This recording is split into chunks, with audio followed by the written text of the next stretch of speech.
Should we tithe from gross or the net of our income? What do you say to those who say that tithing was only done during the days of the temple to fund the temple and don't believe that we should do it now that we don't have a temple? Also, what do you say to those who say that do not tithe because the scriptures do not say that Yeshua tithe? So what's your, oh my goodness, what's okay. Your, so we got three tithing? questions here.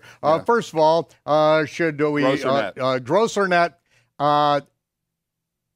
You should give your first fruits. Should you give your first fruits to God or the government? I'll let you decide on that. The second one, that the tithe was to take care of the temple. No, it wasn't. The half shekel was given every year by each individual. That's what took care of the temple, okay? Has nothing to do with the tithe. The tithe took care of the poor, the widows, the orphans, and the Levites who dwell among you and minister among you, whether they're there living in your community or back at Jerusalem. That's what the tithe takes care of, okay?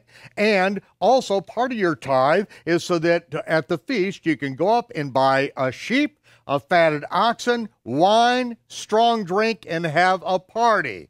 Okay, so if you want to take a look at the whole tithe, I know this is taught in Baptist church, but the tithe was to actually buy some brandy when you went up to the feast so that you could have a good time. Because there are different tithes even. Yeah, that's right. There are different tithes on that. But the tithe did not take care of the temple. Definitely did not. And so because Yeshua didn't tithe, well, using that logic, or that we don't know that he did, because it didn't say he did. Right, it didn't. But, it does tell us that Samuel went abroad. And then it tells us that Elijah went abroad.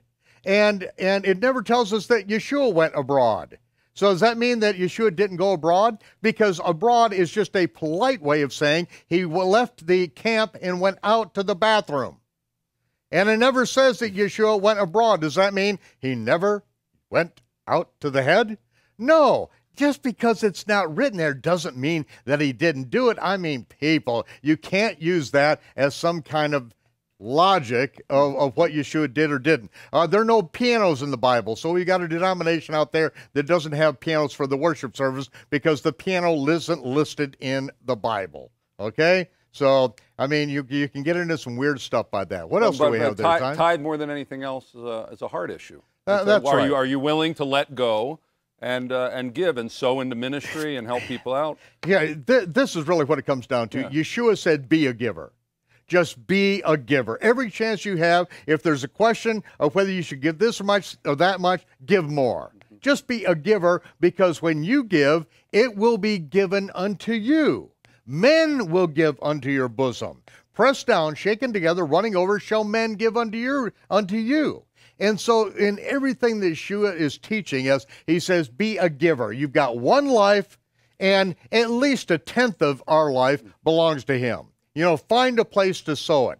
Don't hoard it. And so many people that want to argue about tithing, they're just hoarders. They want everybody else to do for them, and they don't want to do for anybody else. And you can't help these people. They're going to go to the grave poor and miserly, because they haven't learned that very thing, an issue of the heart. Thank you, Ian.